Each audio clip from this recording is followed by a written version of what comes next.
The farm. Are you lying comfortably? Take your time to adjust your blanket. I will wait in the meantime, because relaxation should not be forced. And if you are ready now, I would like to invite you on a journey. On a journey to the farm. On the second day of my vacation, which I already told you about in my last story, I visited a small farm. The couple who ran the farmland had several beehives and a small tap room called the Golden Honeycomb. There were all sorts of delicacies that were filled, sprinkled, decorated, coated, and infused with honey. I simply couldn't get enough looking at their small dishes and handmade souvenirs. There were bread spreads and candles, dried herbs and butter, and even cookie cutters of all shapes and sizes. The couple, two very friendly and soft brown bears, gave me a tour of their large farm and showed me all sorts of wonderful things. We visited their goats and cows, fed the pigs, and petted their chickens. I was allowed to watch how the animals were led onto the pastures, and was amazed to find out that cows can be incredibly playful. Then we went for a walk over the large flower fields, the dinner table of the bees. I even got to taste some of the resident plants. They gave me a small purple flower called red clover, and I could suck the sweet juices from it. Then I got to taste sorrel, which did not have a flower, but wonderful lush green leaves that made my face scrunch up as I chewed them. We went for a walk across the meadow, and I got to sample more plants. At the end of the tour, the couple of bears invited me to take an expedition into their beehives. At first, I didn't quite understand what they meant by that, but when we got to the big structures, my jaw dropped, and I knew. A standard beehive usually hangs from a branch, under a roof, or in a tree hole, and is about the size of a large pumpkin or soccer ball. But this was so huge that one could think the bees have swallowed an entire house.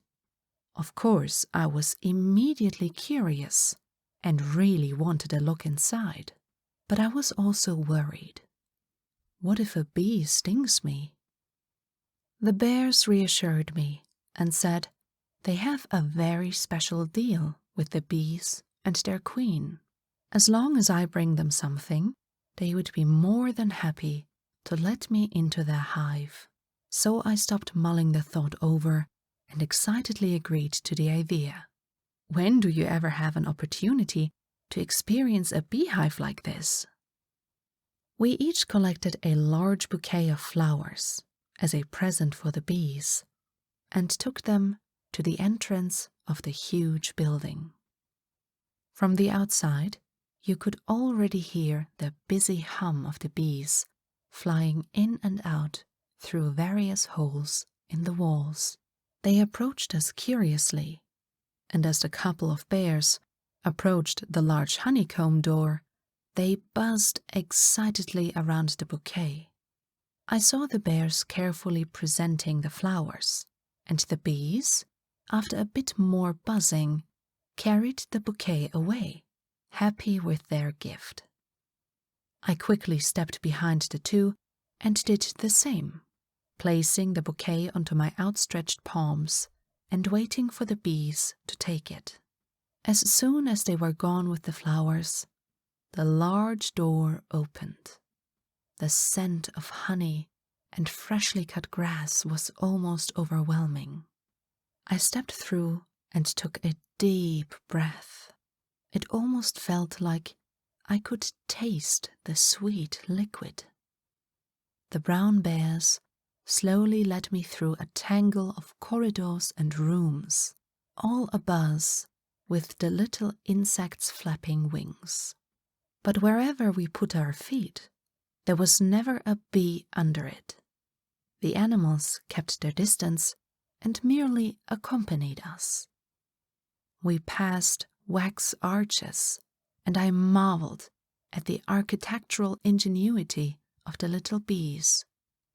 They had created true masterpieces out of wax, flowers, wood, and honey.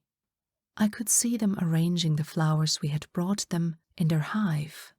Some were pickled in honey, others consumed immediately, and a few exceedingly beautiful ones were carried on to a very special room, the Queen's throne room.